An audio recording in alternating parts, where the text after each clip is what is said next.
আসসালামু আলাইকুম। সবাই কেমন আছেন? আশা করি সবাই অনেক ভালো আছেন। সাকিব ডিজাইনের পক্ষ থেকে সবাইকে স্বাগতম। আজকে আমরা দেখব ক্রোমের যে লোগোটা আছে সেটাকে আমরা কিভাবে তৈরি করতে পারি। অ্যাট ফার্স্ট আমরা একটা বৃত্ত নিয়ে নেব। পেজের মাঝখানে শিফট ক্লিক করে আমরা এটাকে পরিমাণ মতো বড় করে নেব।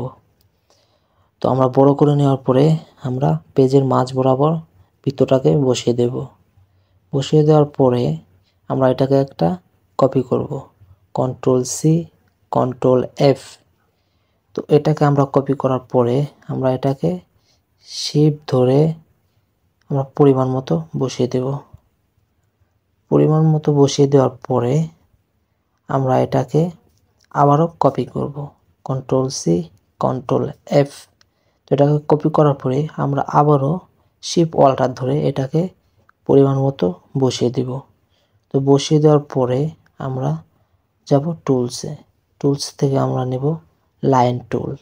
তো লাইন টুল নেওয়ার পরে আমাদের দ্বিতীয় যে বর্ডারটা আছে সেটার মাঝখান থেকে আমরা একটা লাইন টুল নেব।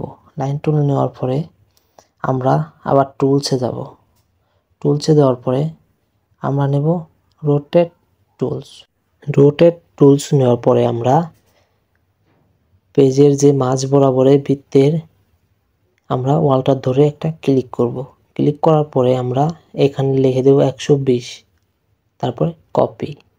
তো তারপর আমাদের আরেকটা আইকন দিয়ে দেবে। তারপর আমরা কি করব, Ctrl+D আরেকটা আইকন দিয়ে দেবে। তারপর আমরা মুভ টুল নিয়ে আমরা পুরাটাকে সিলেক্ট করব। সিলেক্ট করার পর আমরা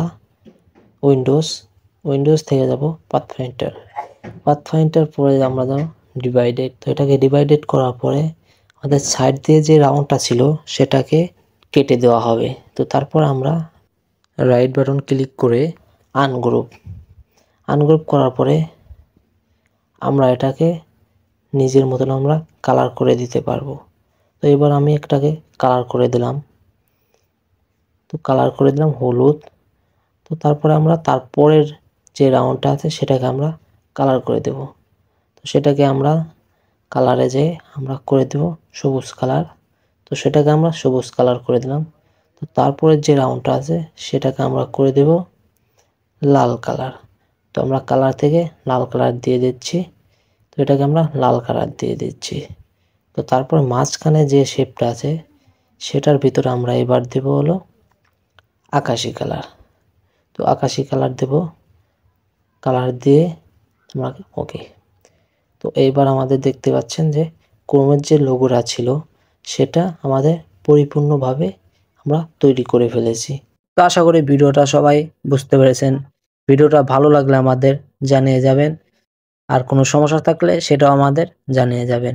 তো ভিডিওটা শেষ পর্যন্ত দেখার জন্য সবাইকে আসসালামু আলাইকুম। আমাদের আবারও দেখা হচ্ছে আমাদের নেক্সট ভিডিওতে।